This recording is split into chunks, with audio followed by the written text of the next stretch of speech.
there's a lot of stuff that they had the scene at two different places. They were telling us about something that happened on 40. Yeah.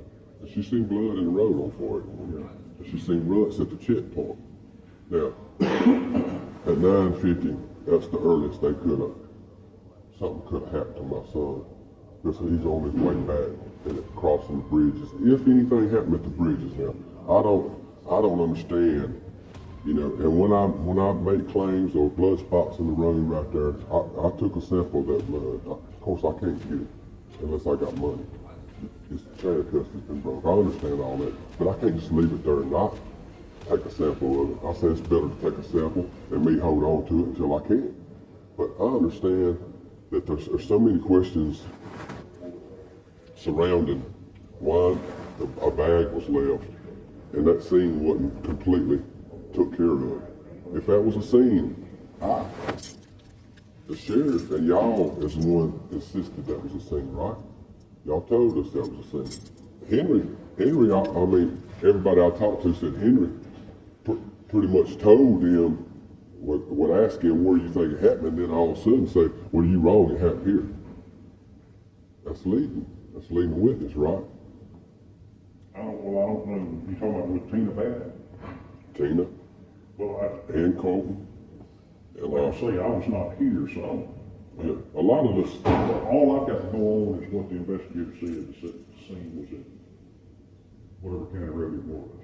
Yeah, 563. Yeah, I think 63. But what can you tell me that you found out? You know, I just want to. I got to have some kind of clarity. I got to have some kind of answer.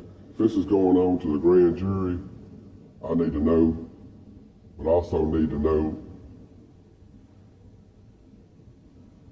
that you comfortable with the people that surrounded this investigation done a decent job. And you were the lead investigator after Nathan.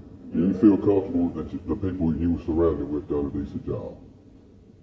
I ain't trying to put you on the spot. I'm just that. No, I mean, like I say, all we've got to go on is the evidence, and the evidence is that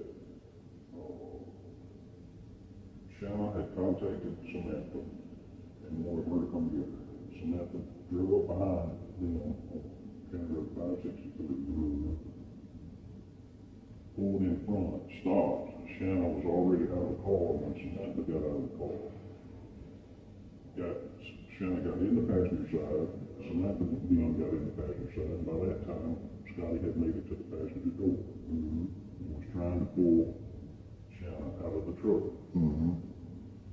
Samantha kept saying, and Shanna kept saying, wait till tomorrow, when everything settles down, we could talk. They was trying to calm the situation. They were trying to calm the situation. And she finally got to the point where she said, all right, I'm just going to drive away now, because he was still trying to physically pull. That's the last statement she gave, Shanna? Well, this is Shanna and Samantha. And the last thing that Samantha, they couldn't see him anymore. And then they felt the bump. That's what their statement was. Yeah. He was fussing. And So he didn't go to your daddy's and pick you up?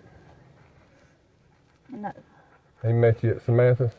Yeah, because Steve drove you down there, right? Yes. Yeah, see, I already know everything almost. So Right. if you lie to me, I'm going to know. I'm not going to lie Okay. to you. I'm going to be completely honest. Okay, I want to know everything. Okay, so whenever Steve had pulled up at my daddy's, I told Steve to take me down to my sister's.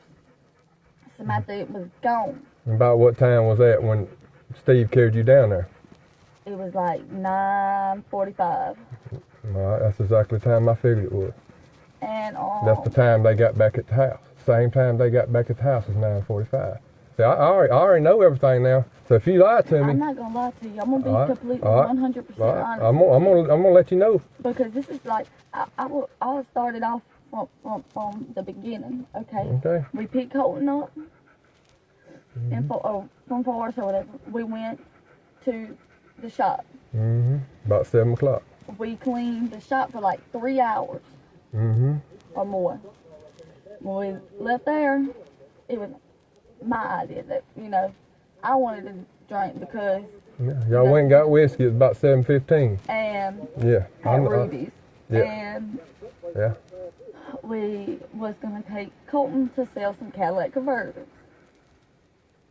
Y'all didn't do that. Well, Colton. So if he's mad at Colton, why would he be sitting with Colton? You see what I'm saying? I don't know if he was mad at Colton. He was mad at me, like, I guess, because I told him I was talking to Colton, like, Colton can verify that. Yeah. But anyway, so then when he was arguing, whatever, my sister had called me back. She heard him hollering or whatever, but she was coming back from Morton, from the store, and she was behind us. Well, she was coming back from Morton, from the store, and she was behind us. Well, gassed on the car, and then he hit his brakes and gassed on it again. But when we turned off and got on the Popeville Road right there, when we got close to that straightaway, she come around and stopped in the middle of the road. And he stopped like way back here. I had got out and I had walked and I had got in her passenger seat. And when he came to the door or whatever, he's like, I'm gonna just grab it once. Like he was grabbing me like that, kind of like, you know, like kind of hard, but not too hard. And he was trying to pull me out, and he was, you know, hollering. Somebody told him, look, if you want. Well, I can tell you right now, you can. I know if you're lying or not, because I already know. I already know that Bubba never laid a hand on you. I know he didn't, Okay. and I told the police that. Okay, I'm talking about he's never laid a hand on a female. I told him. That's the way I raised him. Because they told me, they said, have he ever? I said no. Scotty has never put his hands on me. Oh, I know. Ever. I know. I said, me and Scotty had the best relationship other than, you know, like, he'd be, you know, all the drama that was going on. Like, I don't know why when we got together, everybody started doing whatever, like Devin and all them. Right. But anyway, he was dark, whatever, like Devin and all them. Right. But anyway, he was dark or whatever. He was standing right here, so I still had the truck and drive. And somebody said, look, I can just bring her tomorrow to get her clothes or whatever if you want her to leave or whatever. And somebody said, look, I can just bring her tomorrow to get her clothes or whatever if you want her to leave or whatever. And he like backed up like 2 steps. 2 steps, and I shut my door. She didn't floor it, but she, you know, she gave it enough gas, you know, to kind of go. And he like backed up like 2 steps. 2 steps, and I shut my door. And he like backed up like 2 steps. 2 steps, and I shut my door. And he like backed up like 2 steps. 2 steps, and I shut my door. And he like backed up like 2 steps. 2 steps, and I shut my door. And he like backed up like 2 steps. 2 steps, and I shut my door. And he like backed up like 2 steps. 2 steps, and I shut my door.